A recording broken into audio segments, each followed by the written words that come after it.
Hi, today is Thursday the 19th of July and I'm in the car and I thought I would have a chat to you while I'm driving. I'm just trying to fix the phone, balance it up there so you can see me. Hopefully you can hear me when I upload it. Anyway, if you can't, I'm sorry, and I'll just have to do it again, or you'll just have to turn your ears up. I don't know. I'm in the car. I am going to a funeral today, which is very sad. A girlfriend of mine's son was killed last week on a motorcycle accident here in Melbourne. 28 years old. Two people in a car hit him, jumped out of the car, ran away. I don't know whether they've been caught or not yet. It was on the news.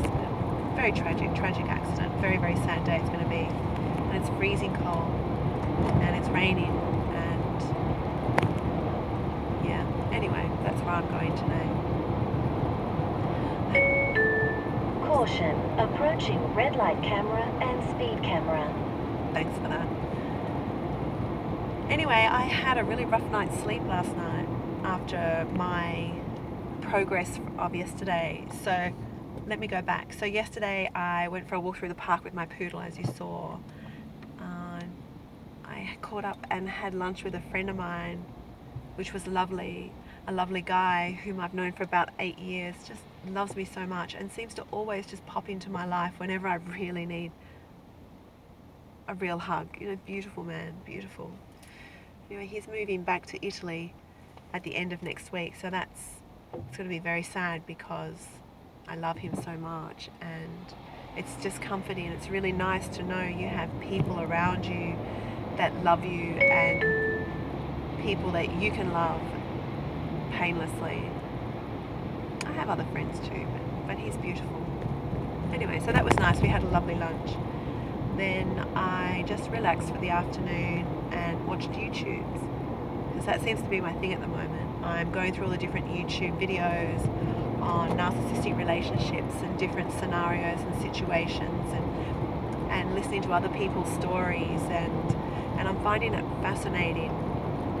Fascinating is because now one of those stories is mine, even though I don't think that's a prize. In fact, far from a prize. It's just, yeah, I just find it fascinating. Just hold that thought and I'll come back to it. So years ago, going back 10 years ago, I did a course in counselling. I loved it. So I worked as a counsellor for a period of time, but one of the modules I studied was women's abusive relationships. I never completed it because the stories and the case studies that I had to work with broke me. Anyway, through all this, whatever this relationship that I've been through, you know, I don't just, it's funny. You think you know everything in life, but you don't, and you never sort of look at things in your life and say, that would never happen to me. Oh, actually, no, you do. You walk through your life, you think that'll never happen to me, and yeah, I never thought any of that this would happen to me. But now, as I'm reading everybody else's stories, and I'm reading or listening to all these different things about different parts of narcissistic relationships, I'm now seeing from outside in that, yeah, that happened to me. So now I can stand back and I can look and understand really what people are going through.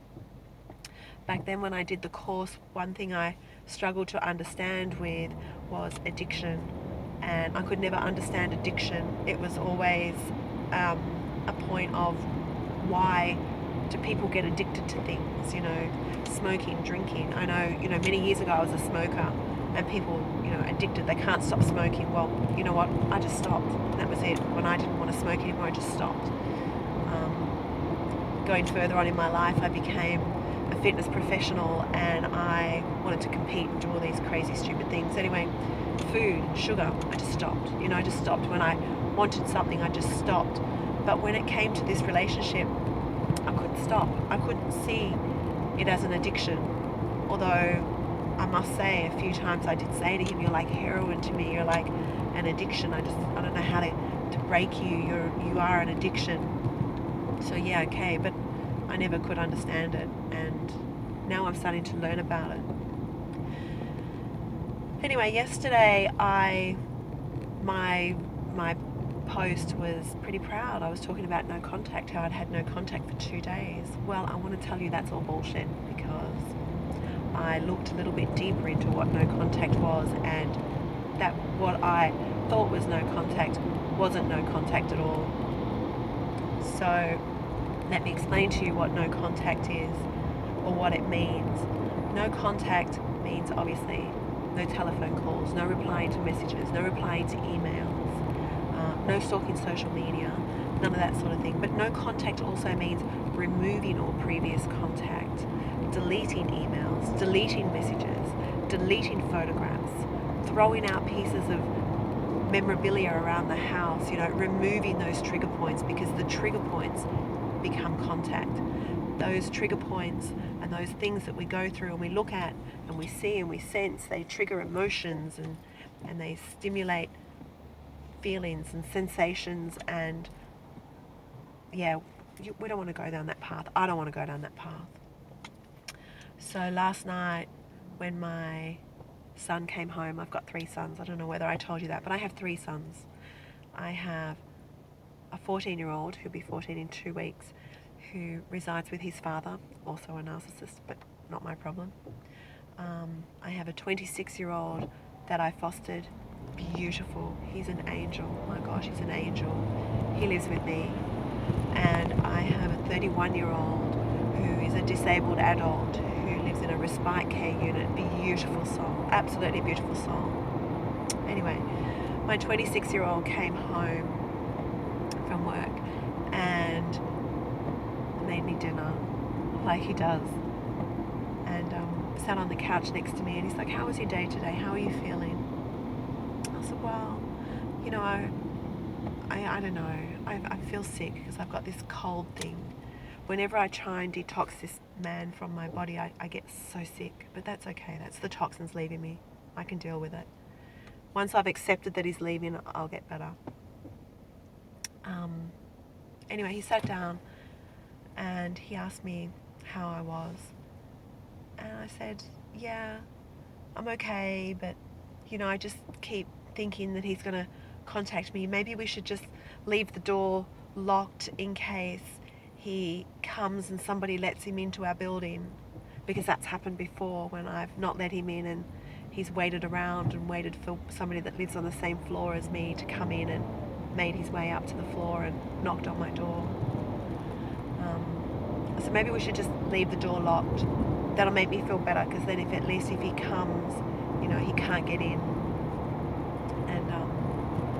And he said to me, "Oh, has he called or have you replied to any messages?" I said, no, I haven't deleted them, because I'm looking at them because I'm holding on to the pain." He said, no, you need to delete everything." I said, "Really? I don't know if I'm ready to." He goes, "No, you need to delete everything. You need to delete all those messages. You need to stop reading them." I said, "Okay." So I sat down next to him and deleted everything. I deleted his telephone number. I deleted all the messages. I deleted everything. Everything. There's still a few items of clothing in my wardrobe which I'll go through and discard. I should have done it last night, but I will do it. I just have to go through things to find them because I've stashed them.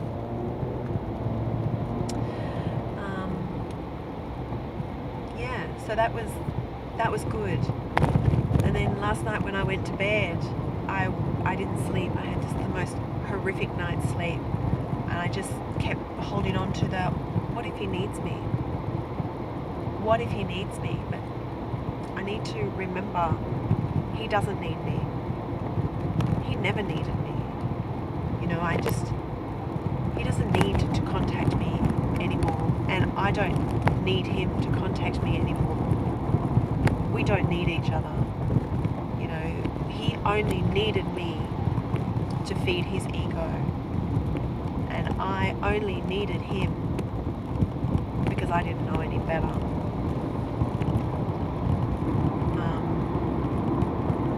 I don't need that. So I deleted everything, photographs, previous videos of which are posted on this YouTube, YouTube channel, videos that were unposted, emails, good and bad, everything. I just deleted everything. And I added his number to the block list. So in reality, his number is still in my phone, but it's in the block list. Anyway, my son said I can call the network and have them block it. So then it's no longer in my phone as well. Oh my gosh, there's so much traffic and I've got to go to a funeral. I'm running late. I hate funerals, especially funerals of children. Yeah, so I had a terrible night's sleep. So I bounced backwards and forwards on social media. Not to stalk him, but I have this Twitter account which is pretty cool. I opened it maybe March, April this year, and just started airing or venting my thoughts and just posting little things. But what I'm finding on there as well, which is quite comforting, is a network of people that I don't know that relate to where I'm at, because they're all going through the same things. And it's nice to, I posted last night, I can't sleep because I'm worrying about the what ifs, but I know there's no what if and it's not going to happen, it's just in my head. And somebody else commented back, yeah, I get it. And I went, yay, somebody gets it. It makes me feel good. It just made me feel stronger because there's people out there that get it. And that's important. When you're trying to get through something, be it grief, this is what this is grief. I'm going today to a funeral, more grief. But when you are trying to go through something, you need people around you that get it. Otherwise, you just can't do it. If you're feeling weak, you can't do it on your own. You need to lean on someone or something, or have somebody pick you up for whatever reason. Yeah. So that for me has been a really great outlet. I enjoy it. I like it. I might put the link for it in the description of this video if you want to follow it. It's okay if you don't. Or if you came from it, that's good, thank you. But yeah, I'm finding it really quite helpful. What else can I tell you about my day yesterday? I have a nasty head cold, terrible headaches, neck aches.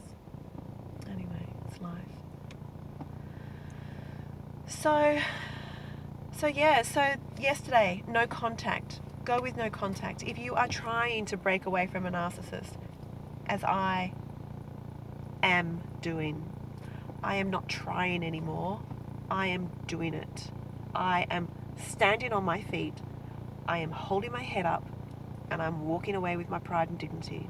I no longer will give in or be a doormat or be available to a narcissist ever again.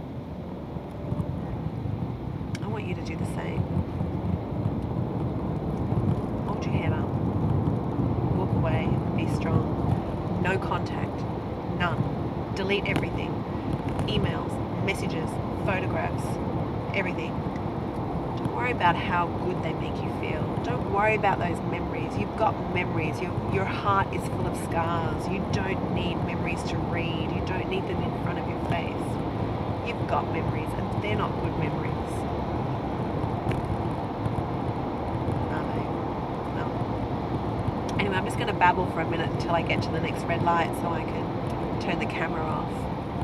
So I've really got nothing else to say, but that was my day yesterday and my night. And I hope you all have a good day. I hope wherever you are it's not raining and cold and you're not going to a funeral like I am. And if you're driving, drive safely. Anyway, I'd really love to hear your comments. Comments are good because they make us feel good when we're going through things, whether it's a negative or you're doing a great job, keep going, or you're a douchebag, what are you talking about? Whatever it is, it's good. Comments are good. Oh, the light went green again. Okay, well, I'm just going to reach over and I'll say goodbye. Have a good day, everybody, and I may talk to you later. I may talk to you tomorrow. Whenever it is, I'll talk to you soon.